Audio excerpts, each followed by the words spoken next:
Going to a bakery is dandy and all, but what if it was more like the board game Monopoly, with a dash of gladiatorial entertainment? Cake Bash is a Mario Party-esque video game for all of these things, but I got it on the Switch. The game came out on October 15th of 2020. With the Switch version coming out in November, that was like eons ago. The game was developed by High Tea Frog, a group of developers based out of Gateshead. It turns out they left Ubisoft to become an independent developer back in 2017. A little bit about the members of the team. First we have Laura Holton, who is the art director. She designs characters, environments, and menus. We have Tommy Miller, who creates the daff animations and brings the cakes to life. There's also music and sound design by their friends Levi, Ben, and Dave at DBXY too. I say theirs because Clement Capehart, the programmer who handled a large part of creating the game and putting the pieces together, was not mentioned in the paragraph I pulled from the Cake Bash website. More than anything, it's evident this was a team project. The game was published by CodeSync, a publisher that aims to help develop indie games such as Cloud Gardens, Fogs, Transformers Battleground, and Jurassic World Aftermath. Those last two don't sound very indie, but that's cool that this company is trying to push more indie games, and if they're anything like Cake Bash, that's a good thing. So what really is this game? I think the best way to find out is to watch it. You can play it too, but you can't do that on the YouTube video. I mean, I've been showing gameplay all this time, so half of you have already figured it out. But still, stick around. I have some bad jokes I want to make about the game and point out stuff that's pretty fun. Do it out of pity. So before getting into any pummeling of pastries, you gotta pick between which delicacy you want to be. I'm a donut man myself, what can I say? I have a whole lot of character. But all of these cakes are adorable, so you're good going with any of them. Unless you go with this eclair. Never trust anyone who plays the eclair. Plus, they all have different costumes so you don't get lost in the sweet mirage that is this game. The different costumes even have cute names as well. It's adorable. After you have your guy, you get taken to the front of the bakery and put on display. You're then told by this tasty motherfucker, only one of us can be chosen, and they allude to what needs to be done to decide that chosen one. Let's have trial by combat! After beating a game, we get money, and with that money we can buy snacks to add to our body to increase our savoriness. It's the circle of life. And with more cumulative tastiness, victory can be achieved. Well, we'll figure it out. There's even a little note on the side of the box that we came out of listing what the customer wants and what additional treats to add to your character. We'll talk about treats more once we get enough money to actually go to the store, but first, we need to vote on the location we're going to be playing at. There will be instances where there are some cakes who don't vote correctly, and luckily the game allows you to bash those political opponents into the ground for their faulty decision making. This is what keeps a democratic republic safe. So instead of Mario Party, where there is a visual randomizer for the game going to be played, in Cake Bash this is already selected, and the vote is actually for the location of where the game will be played. Our first game is Sweet Victory, based on the hit SpongeBob song. This game is all about bashing your friends over the head if they get too many jelly beans. A great place to handle interpersonal friend group drama, because at the end of the day, it's about putting people in their place so that they know you will be the victor. You and I both know that the top is very lonely because everyone else who tries to achieve this favorable position has faced an untimely demise at the hands of us. You know, Nesmith, being stuck up here, I've had a lot of time to think. Have you now? Yes, I even built this paper brain to help me. And while I was thinking, I realized that you were wrong when you said winning is everything. I didn't. The truth is, winning isn't everything. It's actually lonely at the top. Yeah, this game is all about aggression. Not a lot of options except to punch and run away. What keeps this interesting is the objects that fall from the sky, like these giant cake boxes. There's also these assorted cakes that are just watching the whole thing go down. As I told you, this is just like the Roman gladiator fights. There's even weaponry being dropped onto the stage. These lollipops can be used once to bash an enemy and knock the jelly beans out of them. You got knocked the fuck out, man! It's like getting hit with a street sign by a vampire. I'll use this to sever that troublesome head of his! There's also these eggs that crash onto the table and make a mess of everything.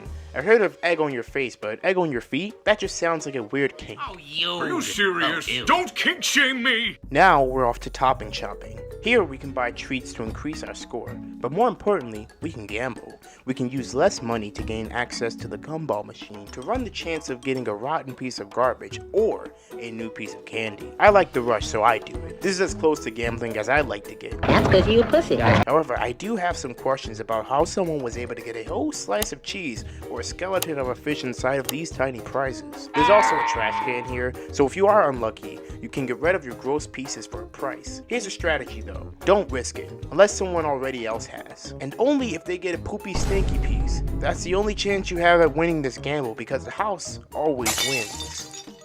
After the shopping, we get into another minigame that isn't a part of bash time. So yeah, the sequence is a minigame, then bash time, then shopping, and repeat. What's the difference between minigames and bash time? Well, minigames are usually more skill-based and varied, while bash time is usually heavy on the fighting or combat of some kind. It's kind of in the title. One of the minigames available is Campfire. In Campfire, you race to get as many well-toasted marshmallows as you can. It's all about timing because you have this fire that rages out periodically. I mean, it goes nuts. You also have versatility in terms of how much you want to angle your marshmallows into the flame. So it's actually pretty damn challenging, and I suck at it. There's Fork and Knife, where you are placed on a cake and knives and forks try to mercilessly consume you as the attacks increase in speed. It's kind of horrifying thinking about it from the cake's perspective. Next we have Neapolitan, which is not only a musical chord, very similar to the Mario Party ice cream minigame where you catch perfectly round scoops of dairy-free delight, except this is Navy SEAL level of difficulty. While the ice cream game in Mario Party is focused on you just seeing the drop shadows and being under them, weight is a huge part of this game, and if you fail to maintain a steady tower, it will topple, just like the democracy of a country with a huge wealth disparity. I like the challenge. There's also S'mores and Scones, where you have to quickly cover crackers. Should I bleep that out? Watch your profanity. Right, I'm sorry. But you need to cover these wafers in this frosting on a timer to get the highest percentage. You also have to time the reload of the filler just right, or you're fucked. It's basically culinary military training. We have Fondue or Die, which is a game with all the cakes in a circle around this chocolate fountain. The goal is to skewer the raspberries, and especially the golden ones, for those juicy double points. You can also skewer your friends if you want, but they might get mad. Some people are sensitive about that stuff. There's Bakewell Ballet, which has amazing graphics and animations, and I point this out because I suck at this game, about timing and pressure on the throw, and quite honestly, it's proof that all black people aren't good at sports-themed games or mini-games. I'm breaking down stereotypes one loss at a time. The Caterpillar is not only a good joke, but it's a game all about grabbing the portions of this living creature to serve up to someone or something. It's kind of messed up actually, but I don't really participate in that because I am not good at this one either. I think it moves a little bit too fast and the jabs to get the creature are way too slow. Not to mention the AI is killing it, literally. Lastly is the Wasp game from Mario Paint, but in a 3D space. Take a guess about how much fun this is.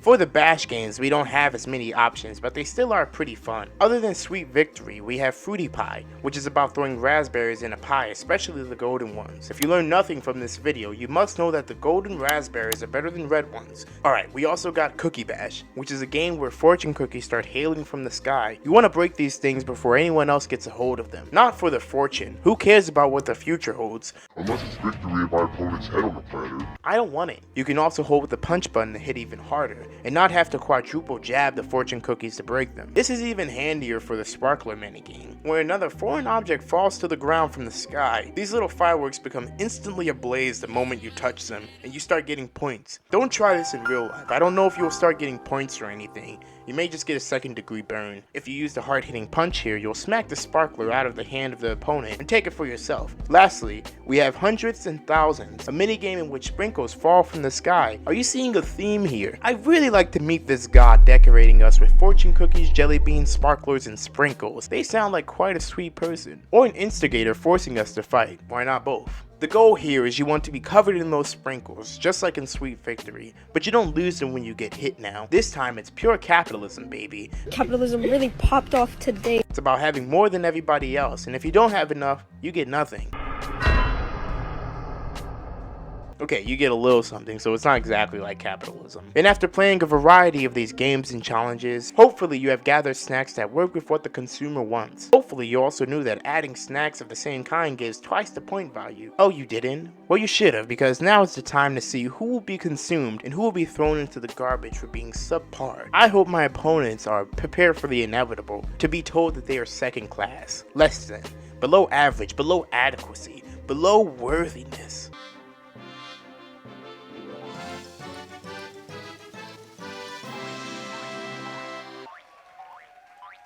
What? A loss.